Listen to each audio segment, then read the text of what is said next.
First, the Supreme Court confirmation of Judge Brett Kavanaugh comes to a halt as the FBI begins its 7th investigation into the nominee. Welcome to a brand new hour of America's Newsroom. I'm Sandra Smith. Feeling good? Yeah, good morning. It's October. Yes. You started on this program 1 year ago today. Yes. Isn't that hard to believe? Like that. Did that go by fast for you, Bill Hemmer? I thought it was like March. It is very amazing. fast. And it's been a wonderful year. Welcome and congratulations. Thank you. Right Thanks, on. Bill. I'm Bill Hemmer. Good morning, everybody. President Trump ordering the FBI to look into accusations brought by Dr. Ford, and that brings us to today's Newsroom Newsfeed. I think it would be proper to delay the floor vote for up to but not more than 1 week in order to let the FBI do an investigation limited in time and scope. Republican Senator Jeff Flake with his stunning demand Friday forcing President Trump to reopen Brett Kavanaugh's background check. Fate of the president's Supreme Court nominee was thought to rest in the hands of a few fence-sitting Republican senators, but it is now clearly in those of the FBI. The FBI begins looking into accusations of sexual assault against the judge. The scope of the FBI investigation had been in question.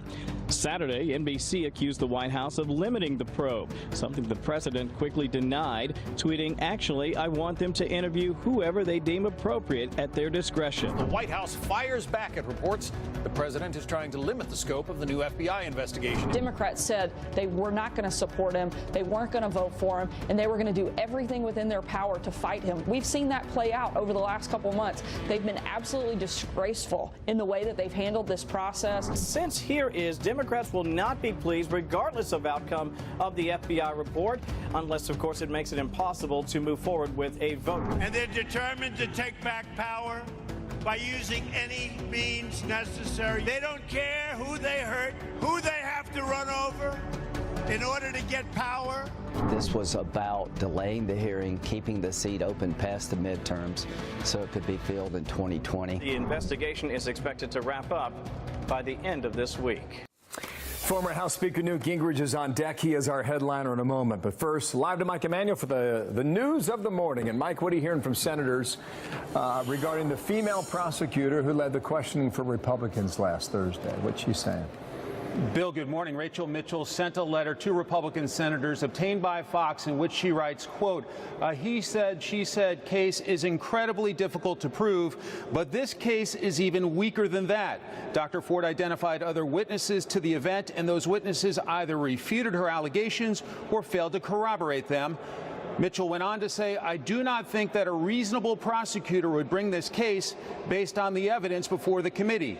But South Carolina Republican Senator Lindsey Graham says the rules have changed with the Judge Kavanaugh nomination. The politics of voting for Supreme Court nominees are now about you. It's not about the nominee. It's not about the law. It's about how does it affect you. And you can't blame the Democratic Party for that. Both of us got here, and I don't know if we'll ever get out, but I don't want to go where we're headed.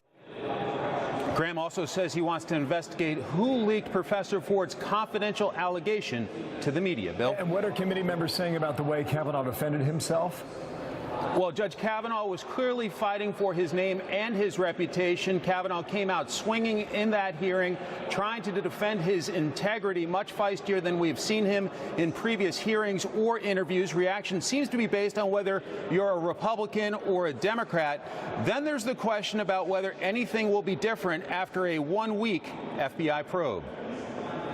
I think we'll be in a different place because lots of survivors around the country will feel that Dr. Ford's story was heard and respected and further investigated.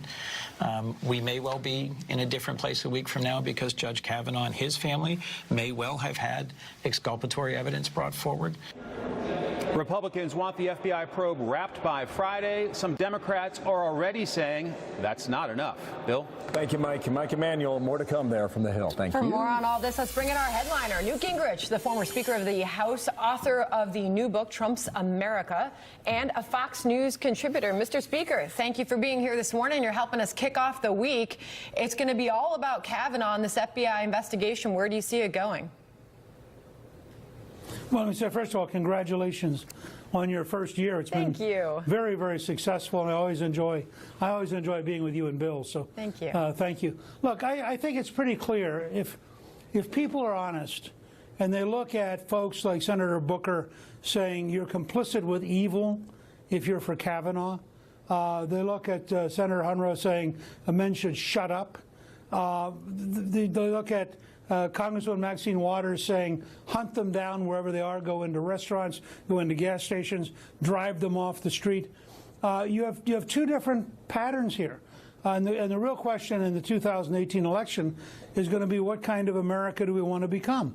The left, I don't care what the FBI comes up with. If the FBI comes out and says there is zero evidence that Judge Kavanaugh did anything wrong, the Democrats will promptly say, are already shifting to, well, what about drinking? What about this? What about that? I think that you have to recognize they're engaged in a search and destroy mission, as Lindsey Graham said the other day. It's deliberate. It's not an accident. It's not a game. They want power. As President Lincoln warned in his Cooper Union address, they want rule or ruin.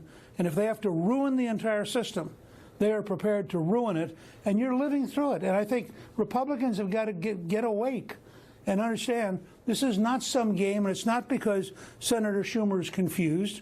It is a deliberate, vicious, willful character assassination.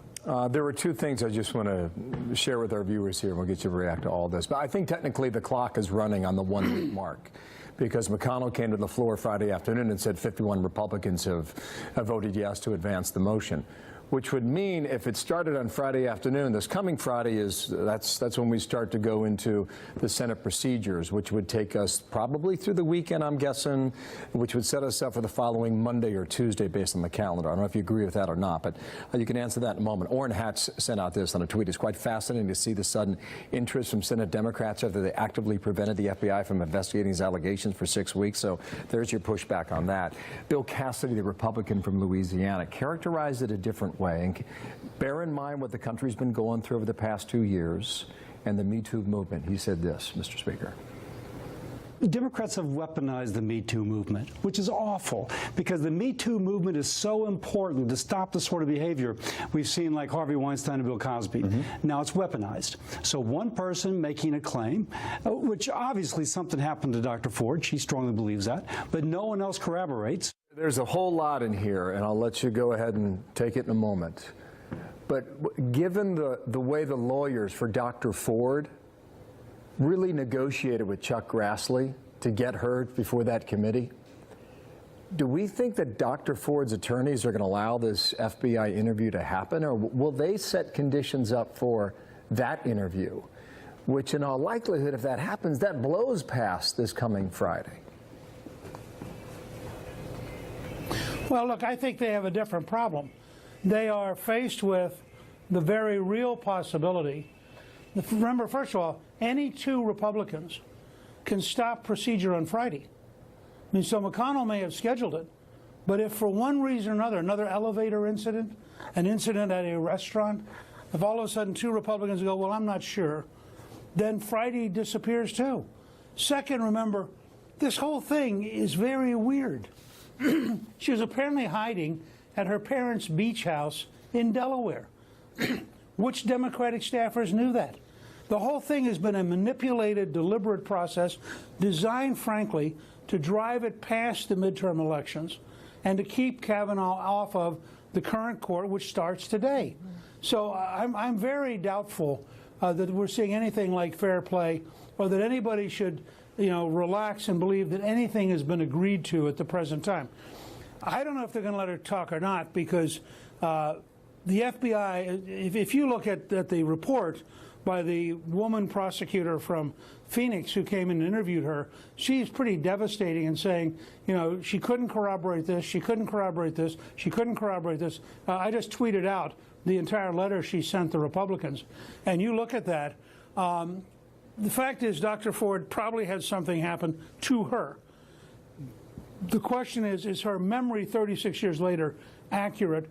And she has zero corroboration and a whole lot of holes in her story. Now, you're not supposed to say that, because you're not supposed to, take on the person in a direct way, because it doesn't fit the current appropriate behavior.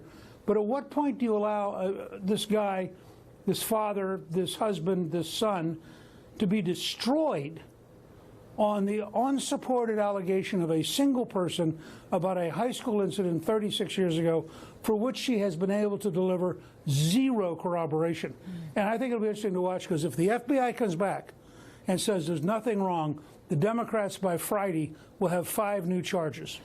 Mr. Speaker, you started out by saying Republicans need to wake up. What did you mean by that? What do you want to see Republicans do here? Now we're weeks away from midterm elections. What should be the strategy? I think it's very straightforward. The 2018 election is about which America do we want to become. Do we want to be an America where people rush into your restaurant, invade your personal space? Do we want to be an America where people can be smeared and destroyed on totally unsubstantiated behavior? Do we want to be an America in which the government is used as a weapon to make you change your life? That's where the left is. So you're going to have a choice. And you see this morning, by the way, in the great news about the deal with Mexico and Canada. You have a results-oriented team led by Trump, and you have a resistance-oriented team led by Pelosi and Schumer. And Republicans ought to draw this line very clearly. They ought to say, for example, we're trying to protect our children from fentanyl and opioid deaths. The Democrats don't care about it. They're willing to have a totally open border, even if that means more fentanyl and more opioid deaths. We have to be as blunt and as emotional and as direct as our Democratic opponents, or they're frankly going to run over us. Yeah, I know you wrote a piece for FoxNews.com about the blue wave, specifically in Georgia. I just want to share a clip from the Washington Post article, guys. It's number 6. This is what they write in part with midterms 5 weeks from tomorrow. The questions facing Democrats and some Republicans as the campaign begins in earnest: should they wade into the mud and make attacking Trump a centerpiece of their efforts, or should they attempt to craft a more uplifting message of their own, end quote. This has been debated now. It's crunch time to make a decision. What do? Well, look, the Democrats can't get away from being the resistance party. It's what they spent the last 2 years on. It started election night. And my prediction, I did this, I just wrote a small paper that's at Amazon on the 2018 election. And I started by linking to an interview I did with Megyn Kelly 2 weeks before the election last time, when everybody knew Trump was going to lose. People tend to forget this. Everybody knew Trump was going to lose. Well, I'm here to say I think the odds are even money.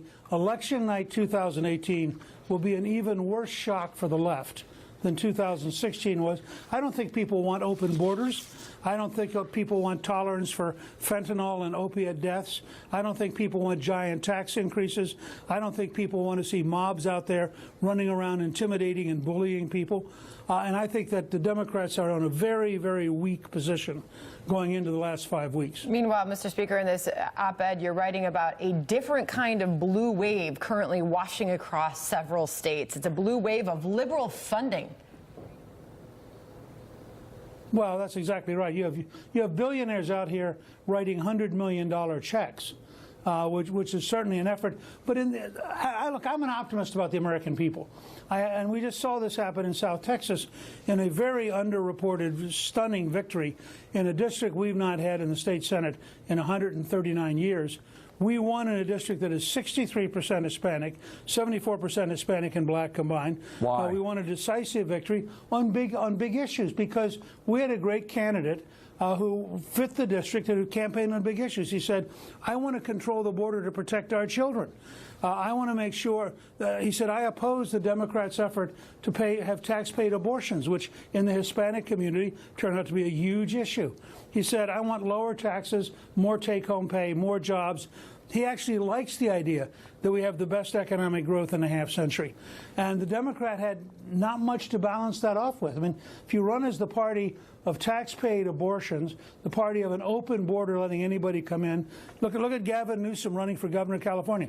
He wants to offer free health care to every illegal immigrant who can get to California. Now, that's going to create a magnet for every sick person on the planet to decide they want to go to California so the California taxpayers can pay for them, and it's going to destroy the California health system. It's almost, this is the kind of mindless stuff you're getting from the left. It is almost decision day. Mr. Speaker, thank you for your time. We certainly hope you come back very soon, okay? We got 5 weeks from tomorrow.